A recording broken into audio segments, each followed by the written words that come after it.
আসসালামু আলাইকুম। জিম্বাবুয়ের সাথে আজ প্রথম টি-টোয়েন্টিতে মাঠে নামছেন বাংলাদেশ। শক্তিশালী দল নিয়ে জিম্বাবুয়ের সাথে মাঠে নামবেন নাজমুল হাসান শান্তরা। তবে প্রথম টি-টোয়েন্টিতে বাংলাদেশি একাদশে কে থাকছেন আর কে থাকছেন না এই নিয়ে বেশ আলোচনা হচ্ছে ক্রিকেট পাড়ায়। কেমন হতে পারে আজ বাংলাদেশের একাদশ সেটাই জানাচ্ছি আজ আপনাদের। দীর্ঘদিন পর অলরাউন্ডার মোহাম্মদ সাইফুদ্দিনকে আজ দলে রেখে একাদশ সাজাবেন coach Hathuru. Mohammad Saifuddin pace bowling সামলানোর কারণে শরীফুল ও তাসকিন এই দুই পেসারকে নিয়ে দল সাজাবেন আজ বাংলাদেশ। বাদ পড়বেন তানজিম হাসান সাকিব। স্পিন বোলার হিসেবে শেখ মাহাদি, তানভীর ইসলামের সাথে সঙ্গ দিবেন লেগ স্পিনার রিশাদ হোসেন। সৌম্য সরকার ইনজুরিতে থাকায় ওপেনিংয়ে লিটনের সাথে আজ অভিষেক হতে যাচ্ছে তানজিদ হাসান তামিমের। ওয়ান ডাউনে দেখা যাবে অধিনায়ক নাজমুল হাসান শান্তকে। মিডল অর্ডারে তাওহিদের খেলা নিশ্চিত।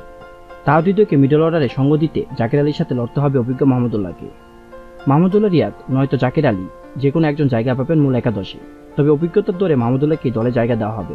সেই সাথে মাহমুদুল্লাহ ব্যাটিংয়ের পাশাপাশি বোলিং ইউনিটটাও সামলাতে পারবেন বলে। এদিন বাংলাদেশি বোলিংয়ের পাশাপাশি ব্যাটিংয়ে গুরু দায়িত্ব রাখবেন মোহাম্মদ সাইফুদ্দিন, শেখ মাহাদি, রিশাদ হোসেনরা। বাংলাদেশে আজ সেরা একাদশ: নাজমুল হাসান শান্ত অধিনায়ক, লিটন দাস, তানজিদ হাসান তামিম, তাহিদ হৃদয়, মাহমুদুল্লাহ রিয়াদ, মোহাম্মদ সাইফুদ্দিন, শেখ মাহাদি, রিশাদ হোসেন, তানভীর ইসলাম, তাসকিন আহমেদ ও শরীফুল ইসলাম।